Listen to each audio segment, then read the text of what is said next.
Coba Kang Mahesa ini bisa jelasin secara ilmiah atau gimana lah tentang supranatural yang semacam inilah, yang mungkin banyak orang kira itu adalah tuyul atau apa itu. Kalau saya disuruh menjawab kehilangan duit itu tuyul atau bukan, ya jelas nggak tahu karena saya nggak ada di lokasi. Benar. Yang kita bisa diskusikan itu sesuatu yang bersifat ilmiah gitu. Misalnya kalau bentuk pertanyaannya, bisa nggak sih jin nyolong duit? Nah itu kan bisa dijelaskan dengan ilmiah. Ya, bisa saja memegang fisik apa enggak ya? Ya, kalau tetap aja pembahasannya apapun, anggaplah secara ilmiah jin bisa menyentuh barang fisik. Tetap aja itu bukan menjadi dalil bahwa kehilangan di tempat itu adalah diambil tuyul. Tetap aja tidak bisa menjawab itu. Ya kan? Oke.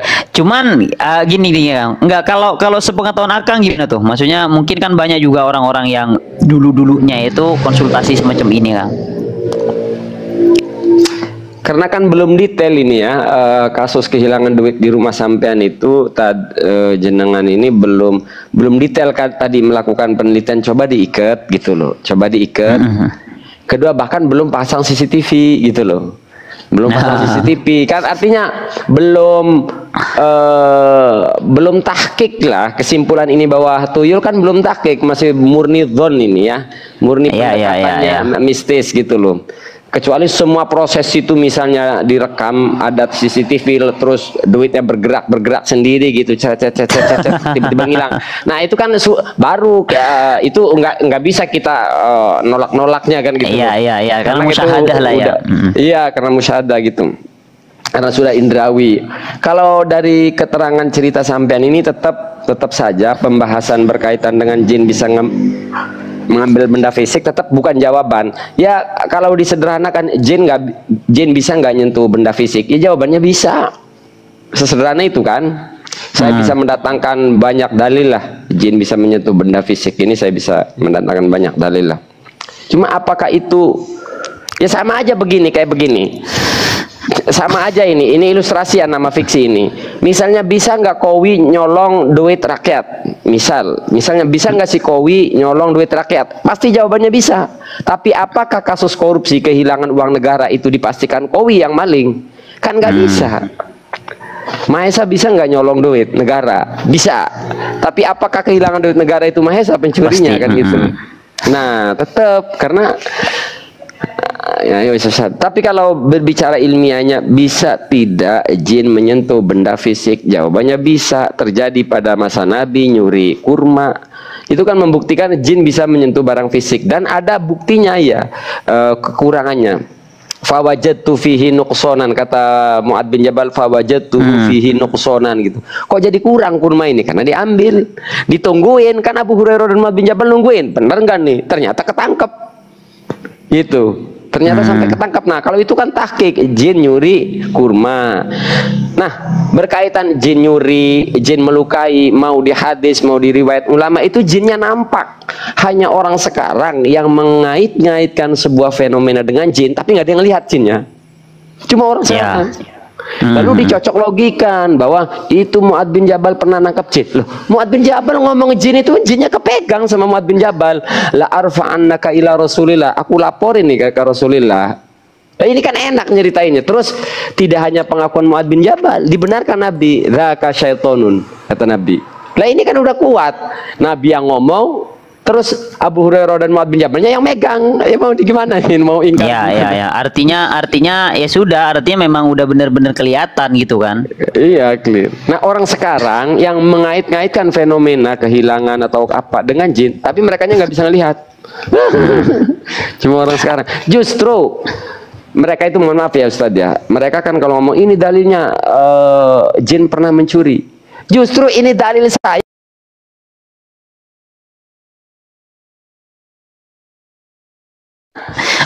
Iya, artinya kalau saya sendiri sebenarnya 100% ya, mungkin 99% lah juga nggak percaya hal semacam itu. Bukan berarti saya menafikan jin, ya tetap jin ada. Karena saya juga pernah begitu juga Kang. Dulu saya pas di Sidogiri itu, saya pernah pas kelas 1 sanawiyah kayaknya dah.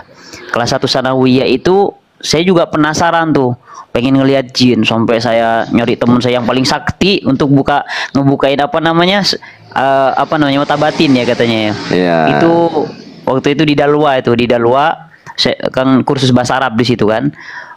Saya minta, coba bukain mata batin, saya pengen lihat tuh. Itu semua juga mana ada, saya nggak ngeliat apa-apa kata saya. Nah, padahal seandainya kalau praktisi yang jenengan temui itu menguasai hipnosis, itu bisa jenengan melihat gambar nih. Saya ngomongnya melihat gambaran. Nah, padahal tapi tetap itu bukan jin.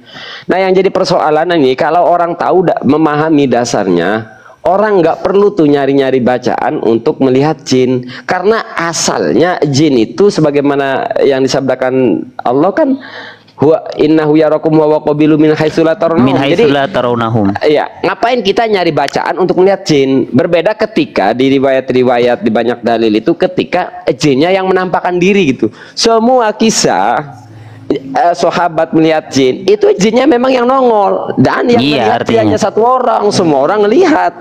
Bahkan artinya dia menampakkan gitu ya, dia menampakkan ke alam manusia. Ke alam manusia. Jadi ketika ini ngomong lihat jin, semua orang melihat, seperti Nabi ketika mengikat jin di tiang masjid.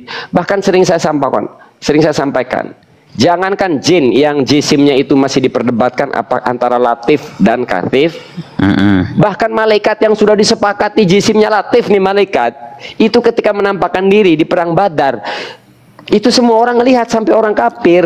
Makanya ketika ada orang halu ya mengatasnamakan ma'rifat, mengatasnamakan kasyaf, oh kamu nggak nyampe ilmunya, hanya orang tertentu yang melihat. Dulu perang Badar itu orang kafirnya ngelihat tuh sama malaikat. Ya kan? Jadi nggak harus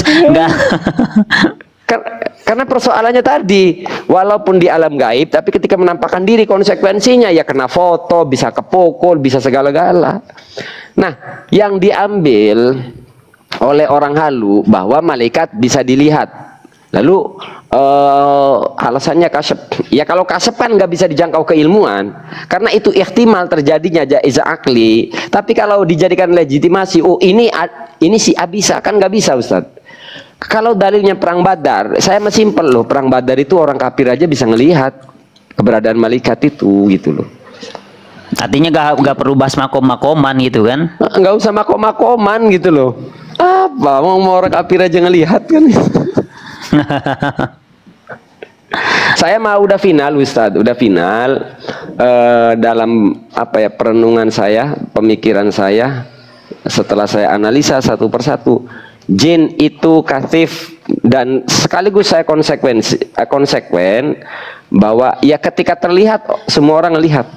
Justru di situ saya sudah final. Berbeda dengan Mu'tazilah. Mu'tazilah ini saya kira logiknya mentah, menganggap jin itu latif, tapi mereka tidak percaya kesurupan dimasuki jin. Jadi pemikiran saya ada persamaan dengan Mu'tazilah bahwa kesurupan itu bukan dimasuki jin. Tapi kalau saya konsekuen, loh, jin itu kasif, maka nggak bisa masuk ke tubuh orang kalau tidak mengecil.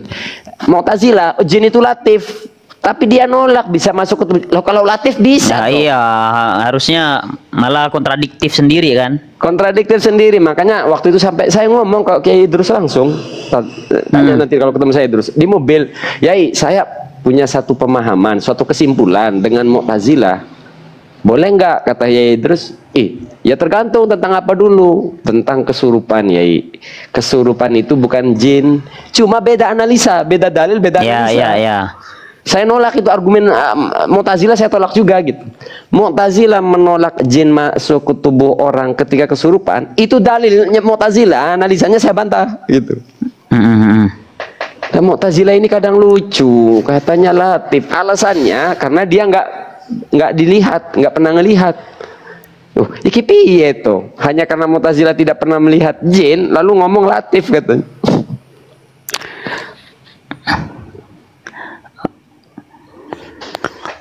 Jadi intinya pada intinya konsepnya ketika ada hal-hal yang demikian, pertama kita kan tahqiq dulu ya, intinya secara indrawi, secara hissi lah ya.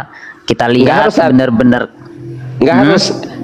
Jadi gini konsep saya mah, Kalau berbicara jin nggak harus indrawi, tapi ketika dilibatkan dengan perkara indrawi, ya harus konsekuen, Nyong. Ya, artinya harus ada pengakuan. Iya. Nah, yang aneh sebenarnya kita berbicara tentang keberadaan jin, peran jin, nggak perlu pakai indrawi. Al-Qur'annya jelas, hadisnya jelas, ibarat ulama jelas, udah selesai di situ sebenarnya, kita itu udah taslim. Nah, adanya orang sekarang melibatkan perkara indrawi dengan jin. Nah, inilah yang akhirnya memicu perdebatan. Seperti ya tadi, duit hilang, tuyul, jin. Nah, ini perlu digedok nih. Kan gitu loh. Tuyulnya difitnah. Tuyulnya difitnah. Tuyulnya kena fitnah gitu loh. Nyolongnya ke orang miskin lagi. Kenapa nggak miliarder? Oke, sebenarnya ada lagi Kang, sebenarnya pertanyaan yang menarik juga sih ya. Ini saya juga pernah yang lihat gitu ya, pas Kang Mahesa itu debat sama Ustadz siapa? Ustadz Faizar. Iya. Itu sebenarnya letak perbedaan Kang Mahesa sama Ustadz Faizar itu apa, Kang? Intinya reaksi ya, reaksi ketika kesurupan atau ketika orang diruqyah atau ilmu hadiran asror dan lain sebagainya itu bukan jin. Dan Faizar berjanji di WhatsApp teleponan bahwa siap membuktikan. Saya bilang oke, deal, kalau sampean mau membuktikan saya siap datang. Karena waktu diskusi ilmiahnya sudah, yaitu tentang ngebahas jisim latif, jisim jin. Itu kami sama-sama membuka Akamil Marjan fi Ahkamil Jan. Kebetulan saya kitabnya langsung dikasih oleh Kiai Idrus Romli. Saya punya kitab itu dikasih oleh Kiai Idrus Romli. Bahkan ada stempelnya kan, kalau jenengan pernah ke Kiai Idrus Romli, kitab Yai kan ada stempelnya. Iya. Nah, artinya kitab beliau langsung dikasih. Ya, saya 2 dikasih beliau langsung. Nah, jadi dia buka di halaman yang sama sesuai dia yang minta itu ya. Masalah jisim lim. Nah, awalnya ngobrol begini. Saya kan begini. Wes kita tasawur bareng-bareng, kita analisa bareng-bareng. Jangan langsung masuk kepada pembicaraan yang masuk ketika kesurupan itu jin apa bukan. Karena persoalannya kita mengabaikan satu hal, saya bilang. Jin ini jisimnya latif apa kasif, di situ dulu lah. Nanti kita bisa mencocokkan dengan pendapat-pendapat ulama tentang kesurupan. Kalau kita ya, artinya, melewatkan yang dibahas jisim latif apa kasif dulu, gitu ya? Iya kan. Lah kan ini kan kita harus mengenali jin itu bagaimana. Ya. Baru bisa masuk apa tidak kan. Nah, akhirnya dia kebetulan sudah baca-baca, akhirnya oh itu ada katanya dia Kamil Marjan. Oke, halaman berapa? Dibukalah. Terus bacanya salah. Oh, saya hantam di situ. Saya bilang, bagaimana Anda memahami isi kitab ini? Bacanya aja sampean kagak beres. Salah apanya tuh, Kang? Maksudnya apa salah halaman, apa salah ibarat, apa salah cara bacanya? Isim kana, isim kaun, isim takunu. Jadi menempatkan isim dengan khobar itu salah. Beda, salah. Salah. Loh, yang ngawur pemahamannya, saya bilang. Yang harusnya jadi isim dijadikan khobar ya ngawur jelas. Makanya videonya dihapus sama dia. Nah, awalnya begitu tuh, ngebahas jisim ini jin ini latif apa kasif, ngebahas di situ. Walau di dalam kitab Akamil Marjannya itu tidak final. Sebagaimana diterangkan di dalam itu wala dalila naqta'u fihi. Tidak ada dalil qat'i yang memastikan bahwa jin itu latif apa. Atau kalau tidak salah begini, wakilal amroini mafqudun. Kan ngebahas teori latif apa kasif, ngebahas dalil. Kita tidak bisa memastikan jin itu latif apa kasif kecuali illa bil musyahada awil khobaril warid anillah aw anin nabi sallallahu alaihi wasallam. Wakilal amroini mafqudun, kata Imam Badruddin, dua-duanya nggak ada. Lah berarti gini Kang, artinya potensi khilafnya kuat banget berarti kan? Iya, Imam Badruddin itu menyampaikan 2 pendapat. Ini yang berpendapat latif, ini yang berpendapat kasif. Tapi ujungnya kata Imam Badruddin itu tadi, wakilal amroini mafqudun, tidak ada dalil dari Quran dan hadis yang menyatakan jin itu latif apa kasif. Tapi saya katakan banyak dalil yang menjelaskan jin itu latif kasif, banyak. Yaitu tadi bahkan masih di kitab Akamil Marjan, jinnya karena bisa dipegang, karena bisa yang materialir kan berarti kasif kan berarti. Nah, logikanya jin nyuri kurma Nah, itu berarti menunjukkan jin itu kasif. Saya kira dalil itu banyak. Jin Kalau itu latif nggak bisa ngangkat dong. Nggak bisa. Lah, terus pencernaannya dimakan. Nah, kalau latif nggak Jatuh berarti. jatuh. Nah, ini membuktikan jin itu kasif, baik di alamnya atau di alam manusia, baik di alamnya atau di. Yang kedua, bagaimana jin menjalankan syariat Allah kalau latif? Maka kita konsekuen. Nah, berbeda dengan malaikat. Maka logik, kenapa malaikat tidak dibebani Al-Quran, syariat di dalam Al-Quran? Lah, karena latif. Nggak bisa malaikat menjalankan syariat Al-Quran. Wudunya pakai air. Nggak bisa, Ya nggak bisa nyentuh air. Ya karena latif. Turob. Kemudian masalah zakat dan lain sebagainya. Nggak bisa ini, karena malaikat tidak mempunyai kut. Apa zakatnya malaikat? Berarti gini Kang, berarti pas perdebatan itu Kang Mahesa itu pendapatnya jin itu ya kasif, terus Ustadz Faizal itu latif. Latif gitu. Lalu entah kenapa video itu cuma 1 jam, Ustadz. Jadi di YouTube-nya dia lepas debat, saya kan dibully karena pendukungnya dia semua. Awalnya itu di channel saya, dia ingkar janji, saya ngalah di channel itu 1 jam dihapus video. Lah, karena di situ dia, ya mohon maaf, dia selalu ngaku-ngaku alumni Kairo, Mesir, lalu baca kitab belepotan, kan malu lah. Malu lah, alumni Mesir kok sama santri Pondok Rombeng di Banten kewalahan baca kitabnya. Dihapus. Habis itu dia siap ketemu katanya. Saya bilang, Ustadz, saya hanya mau ketemu sama sampean, datang ke kandang, syaratnya harus pembuktian. Karena saya juga menghargai perbedaan pendapat kalau disandarkan dengan dalil. Udah selesai, ngapain? Itu loh. Artinya saya ini bukan orang yang keras kepala juga, harus sama dengan saya. Enggak. Kalau memang dicukupkan dengan dalil, ya sudahlah. Saya bilang saya siap datang ke Bekasi dengan satu syarat, apabila pembuktian yang menurut sampean ini jin, orang kesurupan itu jin, mana? Saya minta 5 menit, saya bongkar itu bukan jin. Sekaligus. Itu loh. Nah, pada waktu di Bekasi, Pak Ijar nggak mau ngeles, padahal didukung si Marcel. Bahkan baru pertama kali dalam sejarah, cek videonya, itu moderator ikut debat, jadi debater. Saya benar-benar dikeroyok. Artinya nggak moderatornya. Iya, ikut ngehantem saya. Itu baru kali pertama di sejarah perdebatan lah. Akhirnya nihil, tidak ada tidak ada pembuktian waktu itu. Bahasanya apa kata Faizar? Loh, ini kan memainkan pasien katanya. Loh, konten kamu itu memainkan pasien semua, dijual dalam bentuk konten. Kamu memanfaatkan kesakitannya orang, memainkan. Loh, saya ingin membuka bahwa ini bukan jin nih, ngerewek ngeceprek tuh. Waktu itu saya sudah ngeprint Injil. 1 halaman saya print. Serius. Buat? Ya udah, jangan dibuka di sini. Oke. Udah gini. Oke, saya tangkap gini nih Kang ya. Apa namanya? Kan berarti perbedaan Kang Mahesa pertama tadi tentang kasif atau latif. Kalau Ustadz Faizar itu latif, Kang Mahesa kasif. Terus mulai dari apa tadi, asror, terus apa namanya, kesurupan, itu menurut Kang Mahesa berarti itu bukan dari jin, tapi ya. Ustadz Faizar itu dari jin, begitu berarti ya. Jadi perbedaan yang mendasar itu yang kemudian tentang jin kepanasan dengan bacaan Al-Quran. Termasuk kemarin Kiai Imron Rosyidi mengutip dari kitab Ahkamil Marjan fi Ahkamil Jan ya, fi Ahkamil Marjan 135 nih. 1 halaman diambil 2 bait oleh Kiai Imron Rosyidi. Tuh pengakuan jin kepanasan. Embruter kan pada laporan nih, Kang Mahesa dari Kiai Imron, kan saya capek ngejalain di DM, nggak bisa 1 halaman kita. Nih saya lihatin Ustaz ya. Ini lucu. Dalil haluar tuh begitu nih, 135 saya bukain ya. Ini barang-barang mudzakarah. Nah. Ini senangan. Ini udah umur begini Ustaz.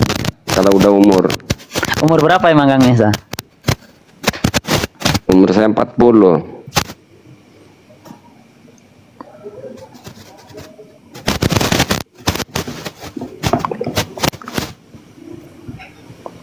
Nih, setengah bunyi. Ki Imron nyulitin ini.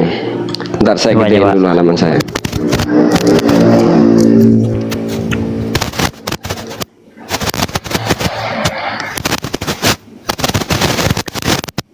Dari wa akhrajal Baihaqi an Khalid ibn Abi Dujana diambil sampai di sini doang nih. Qala Abu Dujana fa akhadtul kitaba fa adrajtuhu wa hamaltuhu ila dari wa ja'altuhu tahta ra'si wa bitu lailati faman tahabtu ila min surahi sorehin yaqulu ya Aba Dujana ahraqtana wallata wal uzza.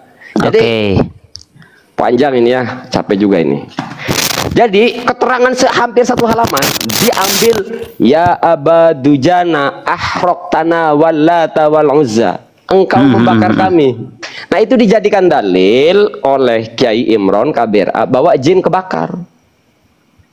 Itu Ustaz. Nah cerita ini rangkaian segini panjangnya. Abu Tapi Dujana langsung diambil poinnya.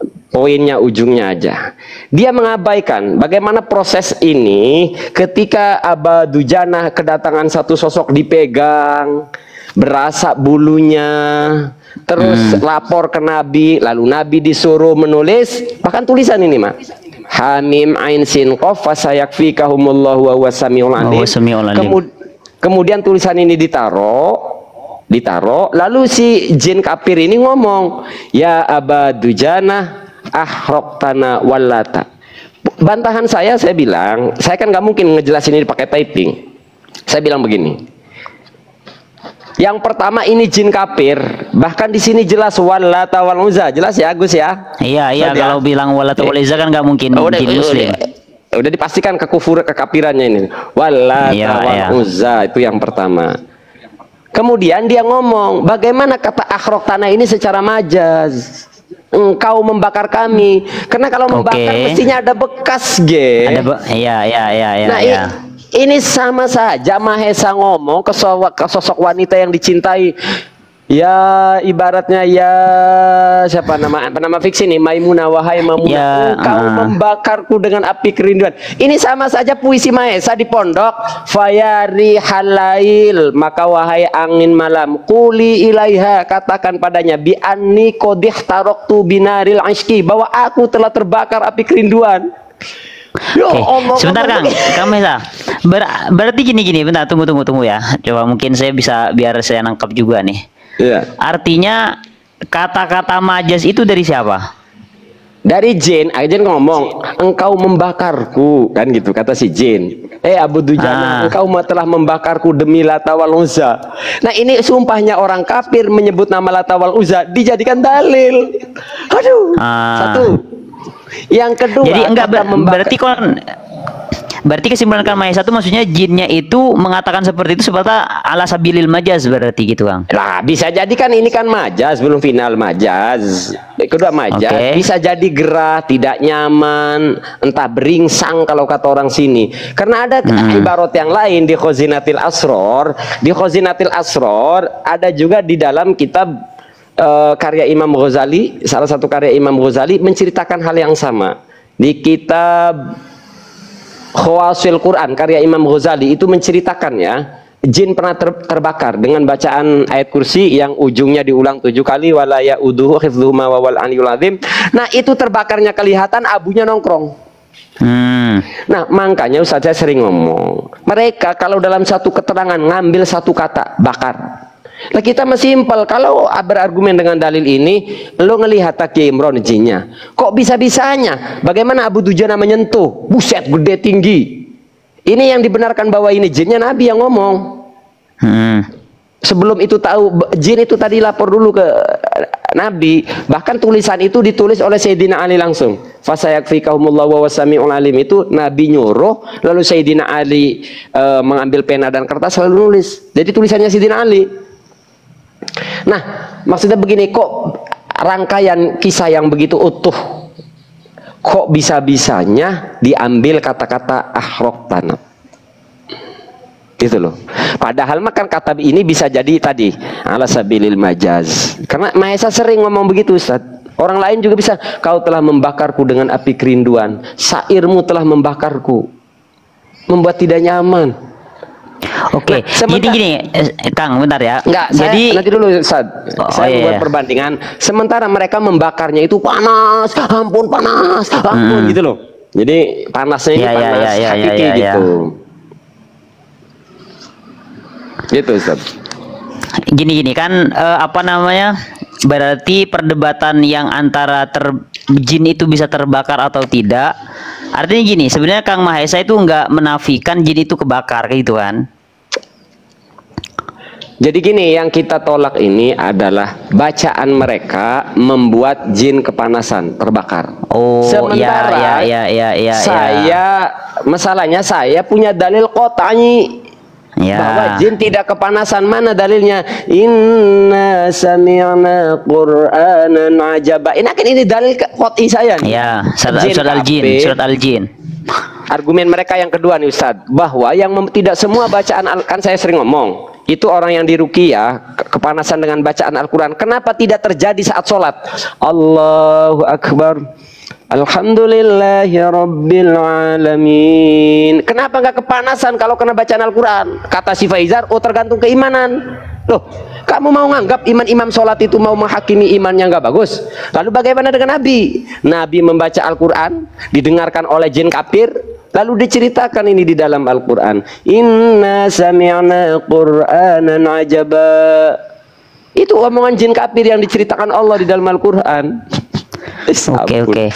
Jadi Ustadz Faizar itu make ayat fasayakfikahumullahu wa samiul alim itu untuk membakar jin, begitu kan maksudnya? Bukan, Kiai Imron, beda lagi. Ini Imron. Ya. Bukan. Kalau peruqyah banyak ayat yang dipakai untuk membakar jin itu. Jadi mereka itu punya keyakinan jin itu kepanasan dengan bacaan Al-Quran. Nah, saya sebagai umat muslim, sebagai umat Islam tersinggung ketika Al-Quran kita disebut membuat jin panas. Bagaimana jin menerima Islam kalau Al-Qurannya membuat jin kepanasan? Yang logik mukjizat Al-Quran itu tadi, inna sami'na Qur'anan ajaba. Oh, jin kafir bahkan mendengarkan Al-Quran itu bacaan yang indah. Yang kedua, ketika Sayyidina Umar kafir waktu itu, bawa pedang, mendengar bacaan Al-Quran, lunaklah Sayyidina Umar. Nah, ini baru mukjizat Al-Quran. Ini maka balik Ustaz, orang datang baik-baik, dibacain Al-Quran kok ngamuk-ngamuk. Halo, kalian sedang menjelaskan mukjizat Al-Quran apa kalian sedang menodai Al-Quran? Peruqyah kan gitu loh. Kalian itu sedang menodai Al-Quran gitu loh. Ya, saya juga sebenarnya juga ada kejanggalan sih tentang hal itu juga.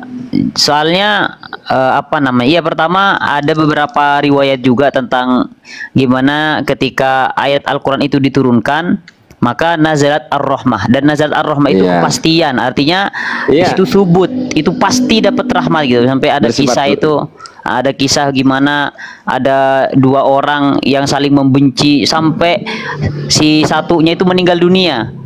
Karena satunya meninggal dunia, itu tetap kebenciannya itu kepada yang mati itu masih membekas. Akhirnya dibacakan ayat-ayat adab itu. Ayat-ayat adab, yu'adzibuhum adaban alima, itu dibaca yang ada ayat adab itu. Habis itu dimimpiin sama yang mati itu, dimimpiin berterima kasih. Terima kasih banyak karena kamu telah mengirimkan bacaan Al-Quran kepada saya dapat rahmat dari Allah, saya diringankan siksaanku. Jadi akhirnya jadi membaca ayat adab saja, membaca ayat adab aja itu dapat rahmat. Itu yang logik itu. Kemudian Ustadz ya, mereka kan ala wajib tabarruk katanya. Yang belum follow tolong di follow dulu. Beliau sering ngebahas tentang Wahabi, tentang Nonis, Syiah. Beliau ini ada di Sidogiri. Iran. Lagi. Ustadz, mereka selalu ngomong tabarruk. Di dalam praktek ruqyah itu banyak yang melanggar syariat. Cuma lagi-lagi ini tentang marketing. Ketika mereka mengasih nama praktek mereka bahwa ruqyah syariah. Padahal saya sering ngomong langsung dengan Faizarnya di telepon. Apa itu pentingnya menyentuh? Kalian mengatasnamakan ruqyah syariah. Saya katakan banyak praktek kalian yang tidak syar'i, seperti menyentuh badan tubuh perempuan. Kata si Faizar waktu itu di telepon, loh kan bukan di area sensitif. Sejak kapan keharaman menyentuh perempuan bukan hanya di area sensitif? Mana dalilnya? Saya bilang seluruh anggota tubuh perempuan itu aurat. Lalu katanya pakai sarung tangan. Oh, jadi kalau saya pegang di jalan begini karena ada bajunya nggak haram dong? Ya ini banyak kamuflase. Coba Kang, saya coba sedikit nentang dikit ya. Oh, boleh. Nah, kalau jawabannya gini. Jadi kan kalau dalam hukum tadawi itu, dalam hukum pengobatan kan artinya seorang tabib. Enggak, artinya seorang tabib itu juga boleh untuk Boleh, menyentuh area yang mana memang di situ ada Ya. penyakitnya gitulah gitu. Kalau pakai dalil itu gimana, Kang? Ad-darurat tabihul maqdurat. Pertanyaan Ya. bagus ya. Nah, konteks ruqyah ini semua saya Faizar Kiai Imron semua sepakat bahwa konteksnya doa. Wahia mayurqa inda khuduril marid, wahia min anwa'id doa. Ruqyah itu doa yang dibacakan inda khuduril marid. Maka konteks doa itu tidak dibutuhkan menyentuh. Berbeda dengan tabib. Kalau tabib baru dipakai konteksnya ad-darurat tabihul maqdurat, kan kena tuh. Karena harus tabib mah dokter mah menyentuh. Bahkan sampai ngobok-ngobok boleh karena menjadi suatu keharusan. Lah kalau ngedoakan cukup begini. Cukup membaca begini kan kalau konteksnya ngeruqyah yang benar mah asli mah. Kalau memang tujuannya ngedoa. Iya, artinya kalau kita coba cek-cek di salaf-salaf ya, maksudnya kayak ruqyah-ruqyah yang ada, kayak biasanya kan ya taraqqa bil basmalah, cukup dengan basmalah, dengan Al-Fatihah. Artinya biasanya sembuh kan begitu kan ya. Ustadz, jujur ya, harus saya katakan yang asli, yang ruqyah asli, yang murni syar'i, Kiai NU. Perhatikan, Kiai, bukan maaf salah saya cabut, bukan Kiai NU, Kiai Asy'ariyah Syafi'iyah di Indonesia. Perhatikan Kiai Asy-Syafi'i. Bismillahirrahmanirrahim. Wis enggak neko-neko. Yai, anak saya sakit begini-begini, cukup air didoain, enggak neko-neko. Cuma masalahnya kalau prakteknya begini, praktek ngedoa enggak laku. Masalahnya enggak laku. Iya. Artinya gini loh, kalau yang seperti itu aja potensi fitnahnya besar, apalagi apalagi pakai drama. Jadi sebenarnya Ustadz ketika konteks ngeruqyah itu banyak campuran teknik-teknik campuran seperti ketika pegang itu menjadi istilah kekiniannya EFT, emotional freedom teknik, cara membebaskan emosi. Bahkan sering saya praktekin ke murid saya waktu itu ya, sering. Saya kasih contoh aja nih ya untuk mengedukasi warga. Saya akan berhenti jadi praktisi sejak 2008 ya. Sejak 2008 itu kalau saya diminta datang ke warga itu nggak mau Ustaz.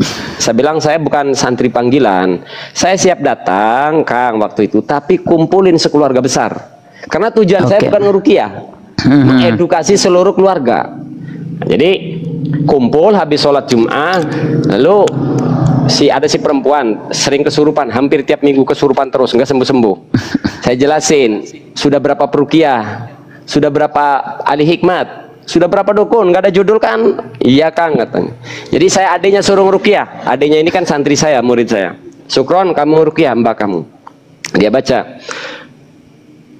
Terus nggak gerak, diam aja mbaknya di sini. Saya terangin dari awal sampai Z. Nggak ada gerak di sini.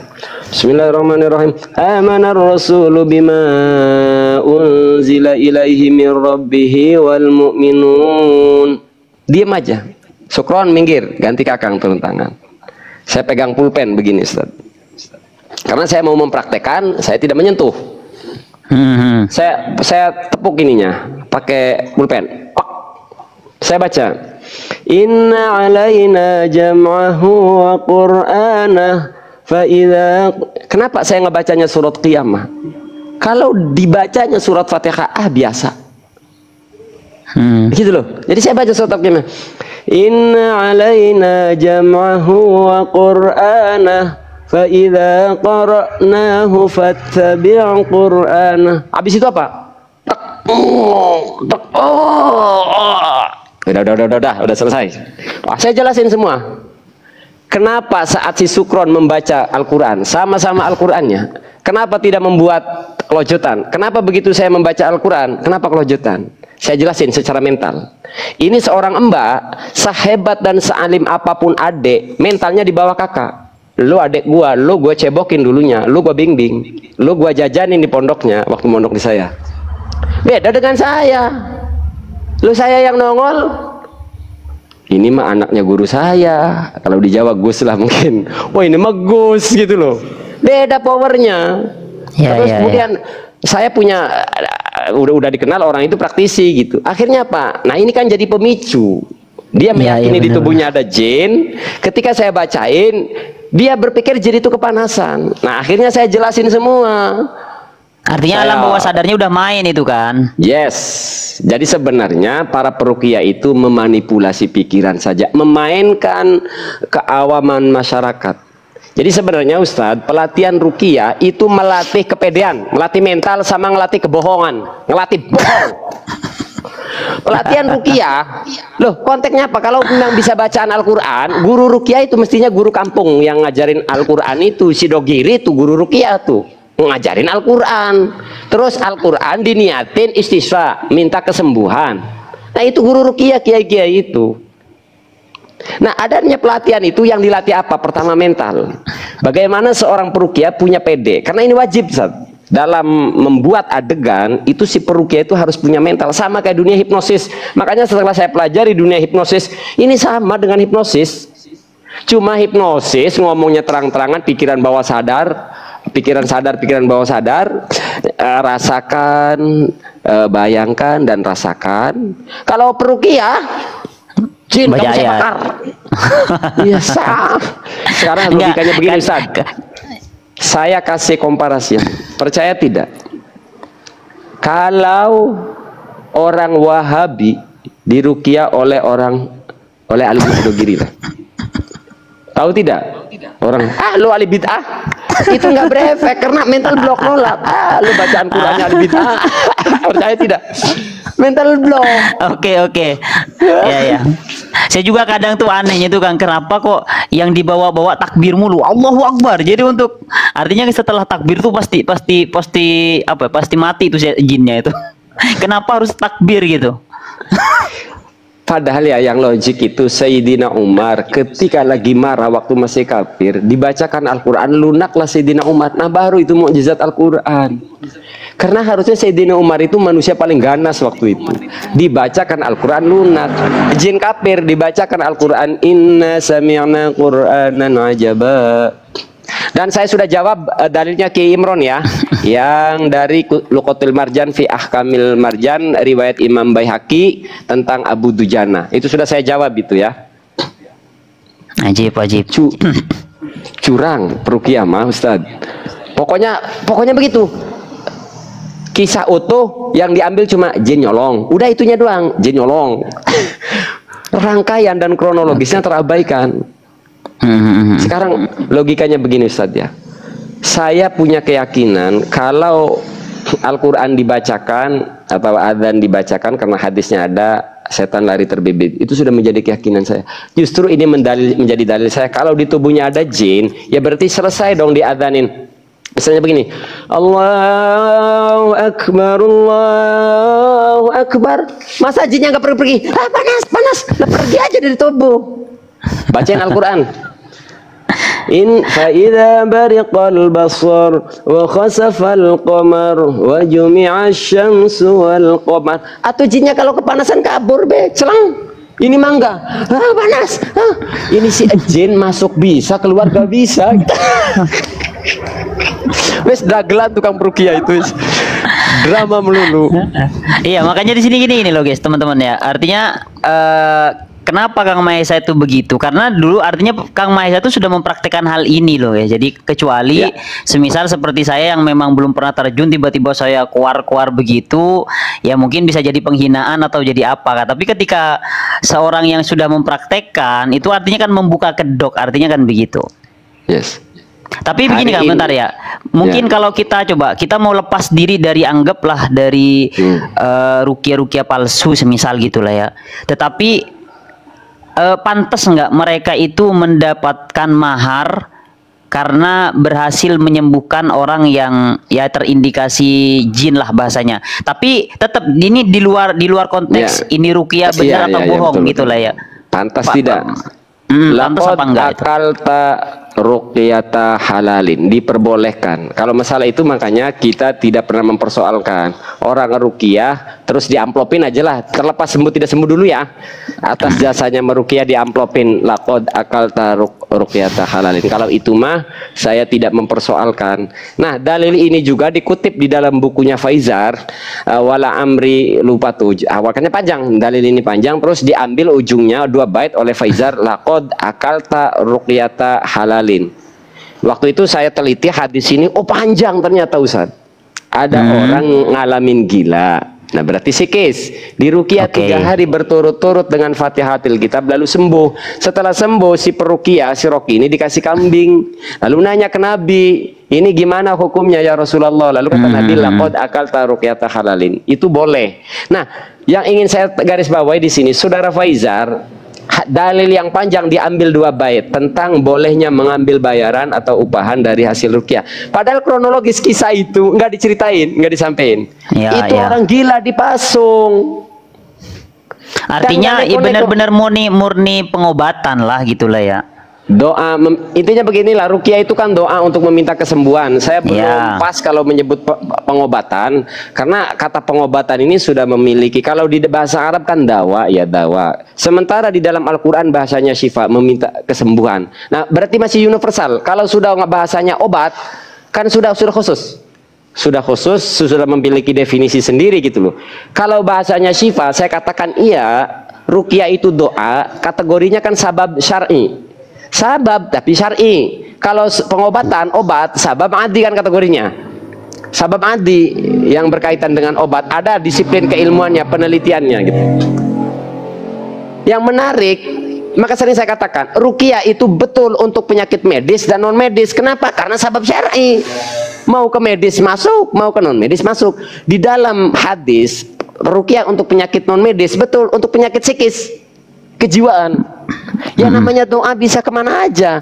Kemudian untuk penyakit medis, akrob, kala jengking, disengat, kala jengking. Nah berarti kan medis. Lalu di ruqyah. Nah sekarang tapi seolah-olah dibatasi ruqyah itu untuk janjinjun. Dan ternyata di Indonesia ini berhasil memarketing kehaluan berbungkus ruqyah ini. Itu secara kajian ilmi saya ngomong dengan ini Ustadz juga, kawan-kawan. Sederhananya buat masyarakat awam, saya sudah nyebutin merek, nyebutin ormas, ada 3 ormas berbadan hukum. Saya sebut 3 ormas ini penyebar kebohongan. Sampai hari ini kenapa mereka nggak berani ngelaporin saya cuma keluar-keluar di media sosial? Karena mereka sadar mereka lah yang akan masuk penjara kalau ngelaporin saya. Itu sampai saya bertanggung jawab secara hukum. Saya sebut merek ormasnya, JRA, KBRA, Arsadaya, Daka Indonesia, ormas penyebar kehaluan dan kebohongan. Itu udah keluar-keluar di media sosial, mau proses hukum. Sampai sekarang nggak ada lanjutannya. Kenapa? Mereka sadar dalam hati, mereka nggak bisa membuktikan. Sementara saya dengan mudah membuktikan di depan kepolisian, penyidik. Nah, udah simple saya, tapi jangan dibuka di sini. Ajib. Tapi intinya beginilah Ustadz ya, saya pernah jadi praktisi, makanya dalam penelitian saya dalam penelitian itu nggati lagu dangdut, lagu India. Tertampar saya ketika saya ngeruqyah pakai lagu India. Maaf tanda kutip ngeruqyah di sini ya. Saya ada pasien lalu dibacain lagu Kalhonaho dan yang terjadi kepanasan. Disitulah saya tertampar dan sadar. Saya masih ingat lagu India yang saya baca untuk menghadapi pasien Kalhonaho. Saya begini, pura-pura ngeruqyah. Hargari badal rehi heru pezindegi cahoy. Terjadi kepanasan. Oh panas. Disitulah saya tertampar. Jepret. Oke, terus Diulang, ya akhirnya kan nggak mungkin sekali. Oke, ulang kedua kali sampai dengan lagu Roma Irama Sebujur Bangkai dari kamar yang indah. Pakai awamil lah. Kalau ngeruqyah orang Jakarta waktu itu dulu saya lupa diajak orang, tahu daerahnya Bekasi aja banyak pabrik-pabrik. Tahu nggak yang saya ngeruqyah? Dalam penelitian saya Ustaz, i'lam annal awamila fin nahwi mi'atu amil. Orang Jakarta nggak ngerti ini Quran apa al-awamil. Lafziyatu wa ma'nawiyah fal lafziyatu minha ala darbain. Orang sana taunya baca Quran. terus akhirnya reaksi juga. Reaksi. Saya pakai ajurmia, amil, lagu dangdut, lagu India. Iya artinya apa ya? Karena sugesti orang menganggap Iya, di artinya tubuhnya ada benar-benar jin. murni sugesti berarti kan. Sugesti. Murni dia menganggap di tubuhnya ada jin, lalu menganggap bacaan ini membuat jin kepanasan. Jadi sebenarnya luapan emosional, makanya saya sering ngomong orang kesurupan dan lain sebagainya itu adalah sebuah reaksi dari apa yang ada di pikiran. Makanya kalau orangnya lagi jatuh cinta, putus cinta, kesurupannya nggak sembuh-sembuhnya dinikahin. Iya. Anjir. Ya, semoga jenengan jadi penyalur lidah nanti ini. Kasihan Al-Quran dijadiin mainan buat para dukun-dukun casing ustadz ini.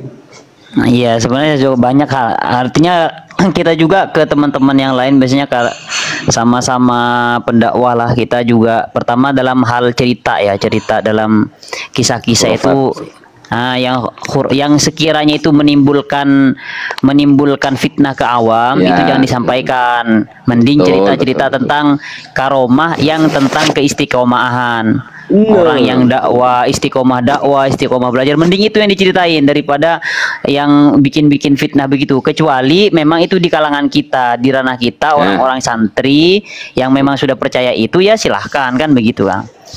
Wongan gimana Ustadz ya?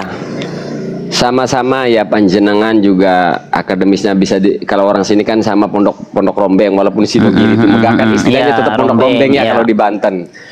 Sama baca kitabnya, tapi karena dasarnya memang halu, rekan-rekan kita di Banten sering kan yang saya bacakan itu yang sering dijadikan argumen, saya tahunya justru dari kitab Ihya Ulumuddin ini, dari mereka haluar. Inna ruhaniyatal Ghazali tahduru inda qiraati musannafatihi. Rohnya Imam Ghazali hadir, kata mereka ngebacanya. Rohnya Imam Ghazali hadir ketika karyanya dibaca. Lah kalau dalam satu tempat ada 1000 orang baca kitab Imam Ghazali gimana?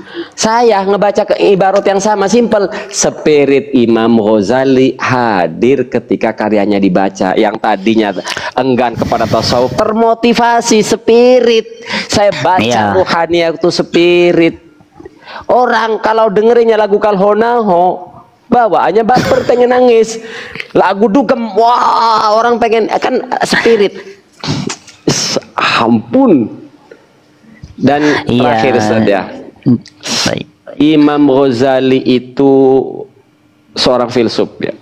Maka sering saya katakan, tasawuf itu rasionalnya sudah melewati falsafah, sudah melewati falsafah itu rasional mentah. Tasawuf itu udah matang, udah melewati. Maka aneh sekarang kalau ada orang mengatasnamakan tasawuf bawa-bawa Imam Ghazali, tapi halunya minta ampun. Tiap malam ke langit katanya. Pernah dengar Ustaz, ada tokoh musik tiap malam ke langit katanya. Saya jawab, Ustaz, enggak, bohong tuh si itu ke langit tiap malam. Saya tiap malam nongkrong di langit, nggak pernah ketemu, saya bilang.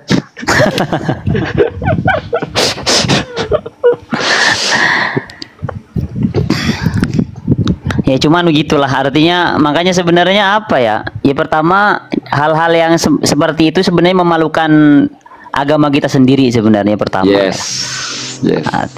Apalagi nih biasanya Kang nih yang nonton live saya itu orang-orang oten banyak banget itu, non muslim banyak banget. Banyak banget. Ustad, saya curhat ya, saya pertama main TikTok itu di debat antar agama. Cuma saya mah kalau naik di room mereka disclaimer, saya hanya menjawabi pertanyaan rekan-rekan dari non muslim. Saya tak perlu menghujat ataupun mendebat Tuhan kalian. Loh kenapa Kang Mesa? Ngapain saya mendebat sesuatu yang tidak saya percayai, saya bilang. Cuma kewajiban saya ketika kalian berbicara Islam, saya menjawab. Nah, saya itu awalnya debat mereka, tapi capeknya karena saudara muslim saya kalau ngomong tentang Islam ngawurnya minta ampun, modal terjemahan debat ampun. Akhirnya ke internal aja dulu gitu Kang ya. Kan nggak mungkin saya ngelurusin saudara yang muslim di depan non muslim kan, dalam hati aja anjir dah gue dibikin babak belur gara-gara modal terjemahan. Saya juga jadi gitu Kang, aslinya saya juga kadang gini nih, kayak sebenarnya kan kalau untuk bahasanya lah ya, material lah, itu yang paling menjanjikan kan memang debat antara lintas agama kan sebenarnya kan. Ya. Itu bisa sampai ribuan yang nonton kalau lintas agama. Kalau tujuannya nyari saweran. Iya. Kalau tujuannya nyari saweran.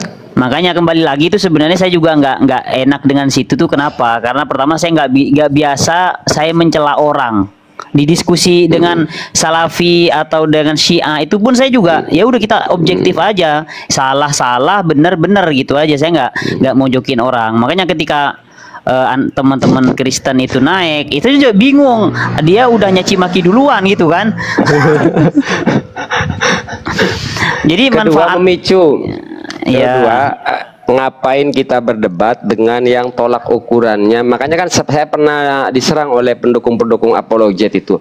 Orang mau tuh kayak sipulan debat tuh sama non muslim. Kamu berdebat sesama muslim. Loh, justru saya berdebat dengan sesama muslim karena standar kebenarannya sama, Al-Quran dan hadis. Lah debat dengan non muslim justru standar kebenarannya berbeda. Iya. Saya tuh gini juga masalah apa namanya, kayak saya tuh kalau debat dengan orang yang beda, bahasanya beda keyakinan dengan kita, maka pertama cara dia pengambilan hukum itu dari mana dulu. Jadi yang saya ingin patahkan itu ujungnya langsung.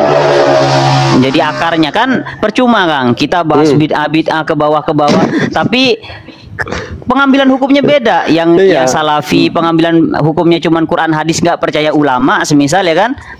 Yang kita pakai ijma qiyas, ya udah pengambilan hukumnya beda, dia juga beda, metodenya, ya pasti hasilnya beda. Makanya saya nggak mau ribet-ribet. Oh, teman-teman masih perdebatin tahlilan, debatin ini, perbedaan itu. Kata saya, lah orang dari ujungnya aja udah beda, gimana? Makanya kita selesaikan ujungnya aja. Ijma qiyas bisa dibuat hukum apa enggak? Kalau itu sudah sepakat, selesai. Ke bawahnya selesai semua itu. Dengan orang Syiah juga sama. Saya juga yang saya tanyakan pertama, metode pengambilan hukumnya dari mana dulu, dasar hukumnya apa, cuman Quran doang, apa hadis doang, apa Quran hadis begitu. Baru nanti kita selesaikan dulu nih ijma qiyas ya, saya apa namanya? Saya rekomendasikan. Gimana dengan ijma qiyas begitu. Mereka menolak qiyas juga, ijma juga, menolak ulama. Kalau ulama kita, kalau ulama mereka sama dijadikan taklid, mereka juga dijadikan final. Kalau ulama mereka, kadang saya juga capek banget, maksudnya capek itu ngurusin mereka itu karena pertama cara debatnya sama aja. Jadi ini orang Syiah, Salafi sama teman-teman Kristen itu sama persis itu model-modelnya. Pertama mereka nggak tahu tujuan diskusi itu apa. Tujuan diskusi itu apa, terus cara diskusi mereka juga nggak ngerti. Makanya rentan kita kalau diskusi dengan 3 orang ini debat bukan diskusi. Gimana kalau diskusi kan pertama ya harus ada waktu, bukan saling ngomong, bukan saling bantah-bantahan, harus ada kasih waktu, begitulah. Terus tujuannya apa? Tujuan nyari kebenaran. Lah coba Kang, kemarin tapi tetap Ustadz, karena memang mereka finalnya adalah menolak. Masalahnya itu, makanya nggak bakalan ada titik terang yang bisa disadarkan itu orang baru hijrah masuknya jalan aksesnya ke Wahabi, tapi pengen tahu semua. Mohon maaf, kayak artis-artis kan banyak yang hijrah, tapi alhamdulillah kenal UAS, akhirnya kan welcome, kenal Ustadz Adi Hidayat. Kok ini terbuka gitu loh, karena mereka tidak mental block. Yang repot itu kalau sudah pakem, pokoknya tahlilan bid'ah, neraka, ya udah nggak ada dalil yang bisa mereka terima, wis. Terus ini Kang, sekarang nih ada satu channel orang ini udah melenceng kita pembahasan sebenarnya dari supranatural tadi ke ini ya. Jadi ada akun Syi'i. Jadi langsung dia tuh posting Iran yang membombardir. Udah ketahuan, udah jelas sekarang.